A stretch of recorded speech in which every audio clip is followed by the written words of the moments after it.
Mobile એવું બધું આપણે યુઝ કરતા હોય અને હવે તો નેટ સાવ ફ્રી છે તો ઘણીવાર આ મોબાઈલ સર્ફિંગ કરતા હોય તેમાંથી એક વિચાર આવે કે આ મોટિવેશન સ્પીચ છે એ ખરેખર છે શું? મોટિવેશનની જરૂર આમ તો પડે ક્યારે?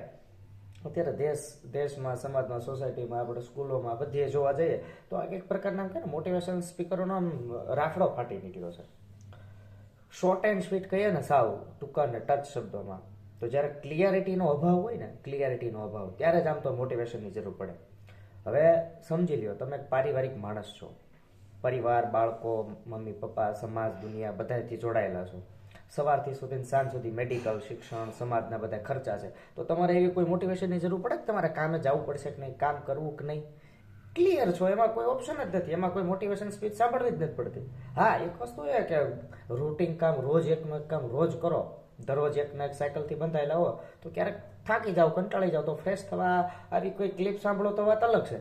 પણ આવી કોઈ મોટિવેશન સ્પીચ સાંભળો અને તમારી લાઈફ ચેન્જ થઈ જાય કે તમારા ગોલ અચીવ થઈ જાય, એ તો થોડુંક અજુગતું લાગે ઘણી વાર. હું નથી કહેતા કે તમારે ઘણીવાર શું કરવું શું ન કરવું આની તમને કોઈ ક્લિયરિટી જ ન હોય. હવે આના માટે તમે મોબાઈલમાં સર્ફિંગ કરીને એકાદ બે વિડીયો જોઈ નાખો ને તમને જે જોશ ચડે, એ જોશ આમ જોવા જઈએ તો સોરી માફ કરજો પણ એ કઈ પ્રકારનો ખબર? ઘણીવાર તમે થોડુંક આલ્કોહોલ લ્યો અને જે નશો ચડે, આલ્કોહોલ લીધા પછી જે નશો ચડે ને થોડીક વાર પછી જોવો કે નશો ઉતરી જાય ત્યારે તમને ફીલ થાય કે તમે ખરેખર જ્યાં છો ને ત્યાં હતા. તમારી માનસિકતામાં ખરેખર કોઈ ચેન્જ લાગ્યો જ નથી. અને આમને આમ તમે રોજ વિડીયો જોતા જાઓ આવું સાંભળતા જાઓ, તમે એક દિવસ એને એડિક્ટેડ થઈ જાઓ. કે તમને કોઈ વાતનું ખોટું લાગી ગયું તો તમે પાછો વિડીયો જોઈ લેવો. ઘણી વખત તમારું મનગમતું કોઈ કામ ન થયું તો પાછો વિડીયો જોઈ લેવો. કોઈ તમારું ક્યાંક ઇન્સલ્ટ કરી નાખ્યું, માથાકૂટ થઈ ગઈ તો તમે પાછો વિડીયો જોઈ લેશો. મતલબ જ્યાં બી તમારી ઈચ્છા વિપરીતનું કામ થયું ને તરત તમે આવા વિડીયો જોઈને મનને ગમે એમ કરીને મનાવી લેશો. આમને આમ કરતા જશો ને તો એક દિવસ એવું લાગશે કે તમે છે ને તમારા આત્માથી ક્યાંક ને ક્યાંક ખોવાઈ જશો. ચોખ્ખી વસ્તુ છે.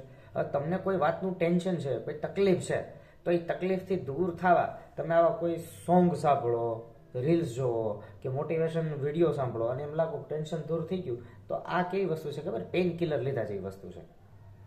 ખરેખર કોઈ વસ્તુનું સોલ્યુશન જોતું હોય, કોઈ તકલીફ હોય ને તો એ તકલીફને ડેથ સુધી જવું પડે તો એનું મળે. આપણે શું કરીએ, આ બધા મોટિવેશનલ સ્પીકરો, સોંગ, રીલ્સ આ બધું તમને ત્યાંથી ભગાવી મૂકે છે. પેલું કહેવાય છે ને સરસ વાસ્તે મને ગમતી વસ્તુ છે, મોટિવેટ છે ને એ સિપાહીને કરવા પડે, રાજાને મોટિવેટ ન કરવા પડે. રાજા ઓલરેડી મોટિવેટ જ હોય. હા, આવા બધા વિડીયો જો, મોટિવેશનલ વિડીયો, તો એનાથી તમને જાણવા જોવા મળે, ઘણી વખત નવું કંઈક આઈડિયા આવે, પણ એ બધું જાણવાથી તમે કંઈક અલગ વ્યક્તિ બની જશો એની કોઈ ગેરંટી નથી. કારણ કે દુનિયાના હરેક વ્યક્તિની રિસ્પોન્સ ક્વોલિટી અલગ હોય, એની સ્કિલ્સ અલગ હોય. હવે એને તમે એક જ જગ્યાએ બેસાડો અને એને એક જ સ્પીચથી બધાની લાઈફ બદલી જાય એવું તો હોતું નથી. કહેતા કે તમારી પાસે જેટલા પેશન્ટ આવે એ બધા પેશન્ટના પ્રોબ્લેમ્સ અલગ હોય, તેના સોલ્યુશન એ અલગ હોય. તો એ સેમ સ્પીચથી બધા સરખા થઈ જાય એવું તો કેમ માની લેવું? તમને ક્યારેક સતત ને સતત એવું કહેવામાં આવે કે આમ કરો, તેમ કરો, આમ કરી નાખો, નો મળે ત્યાંથી મંડા પડો, થઈ જાય. એટલે પણ ક્યારેક એકાંતમાં બેહીને વિચારો કે તમે એ ફિલ્ડના માણસ જ નથી, અથવા તો એ ફિલ્ડમાં બીજાને જોઈને ઘૂસી ગયા છો, અથવા તો સમાજના ક્યાંક ને ક્યાંક કમ્પેરિઝનથી તમે એમ આવી ગયા છો, તો ક્યારેય નહીં તમે એમાં સફળતા હોય. એ ચોખ્ખી વસ્તુ છે. સિમ્પલ ઉદાહરણથી વાત પૂરી કરી. ઘણા લોકો છે નાનપણથી બહુ સરસ ચિત્ર દોરતા હોય, બહુ સરસ આર્ટિસ્ટ હોય.